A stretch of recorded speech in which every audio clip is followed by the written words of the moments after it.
आप सभी को मेरा निर्मल प्रणाम। पिछली वीडियो में मैंने आपको अपने हथेलियों के चक्रों के विषय में बताया था। किसी के प्रश्न का वो उत्तर था कि उंगलियां कांपती हैं, जब ध्यान करने बैठती हैं तो चुभती हैं, तो उसका क्या तात्पर्य होता है। उसके बाद जो प्रश्न आया है वो है कि मेरे काफ मसल्स में दर्द होता है, उसका क्या कारण है। उन्होंने ये भी नहीं बताया कि किस पैर के काफ मसल्स में दर्द होता है। फिर भी कोई फ़र्क नहीं पड़ता, दोनों का ही बताना पड़ेगा। तो आइए पैरों के विषय में ये बताना चाहती हूँ कि जो आपका एंकल का पोर्शन होता है ना, एड़ी से जस्ट ऊपर का, एड़ी मूलाधार है, मूलाधार चक्र है, उसके बाद उंगलियों के भी चक्र हैं अलग अलग। उसके ऊपर जो आपका एंकल का पोर्शन होता है वो विशुद्धि चक्र होता है, ठीक है। जहाँ पे लेडीज़ पायल पहनती हैं, जहाँ पे आपका सॉक्स का आ जाता है पोर्शन, वो विशुद्धि चक्र है। दायां और बायां, बाएं पैर का बायां और दाहिने पैर का दायां विशुद्धि चक्र। जो काफ मसल्स होते हैं वो हृदय चक्र होता है। बाएं पैर में बायां हृदय का स्थान और दाहिनी तरफ दाएं हृदय का स्थान। जो लोग सहज योग नहीं जानते हैं वो बिल्कुल सोचने लग गए होंगे कि ये कौन सा दायां हृदय होता है। तो सहज योग में आपको हृदय के जो 3 पार्ट होते हैं, एक तो होता है आपके लेफ्ट सिंपैथेटिक नर्वस सिस्टम पे यानी ईड़ा नाड़ी पे, और दूसरा राइट सिंपैथेटिक नर्वस सिस्टम पे यानी पिंगला नाड़ी पे, और जो तीसरा मध्य हृदय वो आपके सुषुम्ना यानी पैरासिम्पैथेटिक नर्वस सिस्टम पे होता है। जब आप सहयोग के अंदर जाएंगे तो आपको इसके बारे में जानकारी होती ही चली जाएगी। प्रश्न ये है कि वो काफ मसल्स में दर्द क्यों होता है। इसी तरह से जब हम अपने पैरों पे घुटने पर भी हम आते हैं तो घुटने का जो एरिया होता है ना वो नाभि चक्र होता है। बाएं घुटने में क्यों दर्द होता है उसके अलग कारण होते हैं, दाहिने घुटने में क्या क्यों दर्द होता है उसके अलग कारण होते हैं, पर होती वो नाभि चक्र की प्रॉब्लम होती है, ठीक है। इसी प्रकार से जब थाइस पर हम आते हैं तो हमारा स्वादिष्ठान चक्र होता है। बाईं तरफ बाएं स्वादिष्ठान चक्र, दाहिनी तरफ दायां स्वादिष्ठान चक्र, ठीक है। फिर तो पैल्विक प्लेक्सस आ जाता है। तो ये जो हमारे दर्द होते हैं उनको अब हम जानेंगे।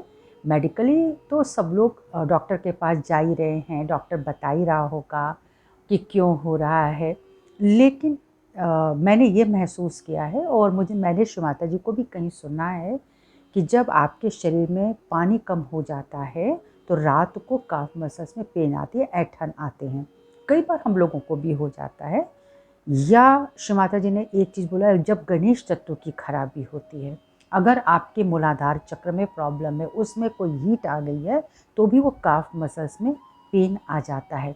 लेफ्ट से लेफ्ट मूलाधार चक्र की प्रॉब्लम है, राइट से राइट की होती है, यानी बहुत ज़्यादा गर्मी हो गई या तो बहुत ज़्यादा हीट हमारी बॉडी में है तो दाहिनी तरफ में आकर करेगा। और कहीं बहुत ठंडक, जिसको हम कहते हैं लेफ्ट गर्म होना, या एकदम ऐसी कूलनेस, ऐसी ठंडक जो हमको भूत बाधा की ओर ले जाती है, लेफ्ट सिंपैथेटिक है ना, तो भूत बाधा की तरफ, जो पास्ट है उसकी तरफ ले जाएगी। जब हम पास्ट की तरफ बहुत सोचते हैं तो वो भूत बाधा ही कही जाती है। वो सारी हवाएं, वो इस तरह की चीज़ें सोने में आती हैं और काफ मसल्स में पेन होता है। तो ये तो आपने जान लिया कि काफ मसल्स क्यों दर्द करते हैं। फुट सोक जरूर करें। अगर ज़्यादा आपको बॉडी में हीट है तो भी थोड़ा कुनकुना पानी लेना पड़ता है, क्योंकि बॉडी हीट है और पानी ठंडा होगा तो फिर ये दोनों बॉडी रेगुलेशन के लिए हानिकारक हो जाएंगे। तो ल्यूक वार्म वाटर एक बहुत ही अच्छी प्रक्रिया होती है। कई लोग बहुत ठंडा पानी डाल करके बर्फ़ का पानी करते हैं तो वो थोड़ा बाद में मुश्किल दे सकता है। नदी में भी पानी रख कर के मैंने देखा है कि अगर बहुत ठंडा पानी है, नदी में पैर रखे हैं, लंबे समय तक पैर रख गए हैं, तो बाहर निकल कर के भी मैंने महसूस किया है घुटनों में पकड़न होती है। नमक पानी से तो नहीं होता है, नमक पानी से बहुत अच्छा माना जाता है। और समुद्र के साथ साथ जो सूरज का उत्ताप होता है ना, वो भी हमारी बॉडी को एक नेचुरल मेंटेनेंस में रखता है। तो इसको थोड़ा हमको समझने की कोशिश करनी होगी कि बहुत ज़्यादा ठंडे पानी की किसको ज़रूरत है, जिसमें बर्फ़ डाल डाल के लोग करते हैं, तो वो थोड़ा मसल्स में पेन ला सकता है। ल्यूक वार्म वाटर बहुत अच्छी चीज़ होती है, आप उससे फुट सोक करें।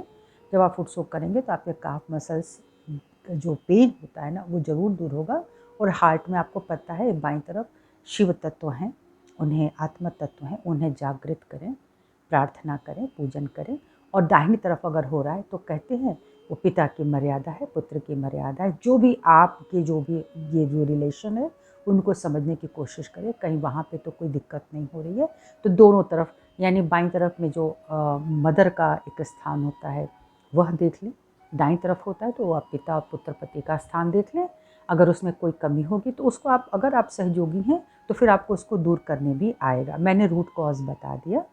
पानी खूब पिए, पीते रहें दिन भर। रात में बहुत पीना ज़रूरी नहीं, लेकिन अगर बाद में जैसे आप वॉशरूम जा रहे हो आने तो आप 2 घूँट पानी अपने पी लीजिए, पीना चाहिए। ख़ास तौर से उन लोगों को जिनको हार्ट में भी प्रॉब्लम होती है, बीपी भी है, शुगर भी है, तो उन्हें थोड़ा-थोड़ा पानी ज़रूर पीते रहना चाहिए और इस तरह से आप अपने आप को स्वस्थ रख सकते हैं।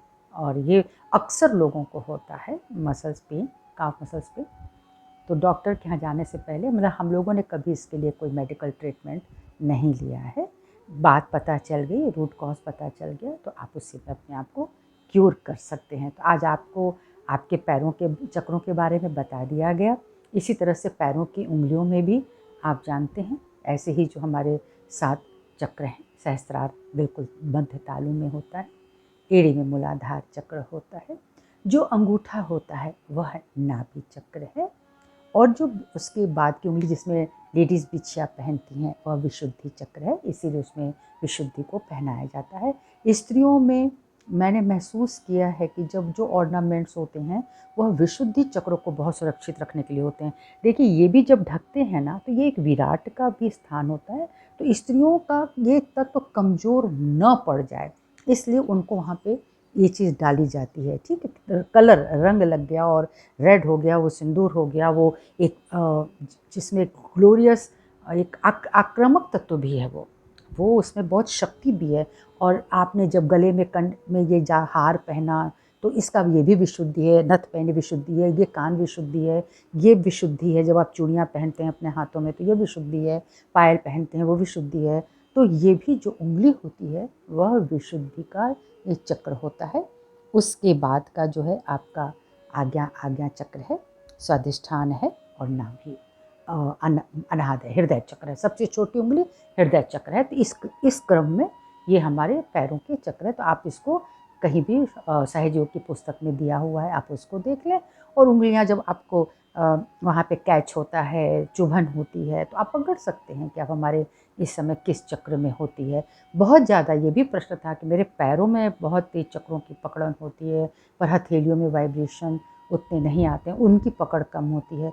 तो भी श्री माता ने इसका जवाब दिया है कि अभी तब आप अपने आप को एक बैलेंस में ले आइए, कहीं बैलेंस की कमी हो रही है। तो अपने आप को सुषुम्ना पर लाने के लिए जो मेहनत करनी पड़ती है वह हम सबको करनी पड़ेगी। जय श्री माता जी।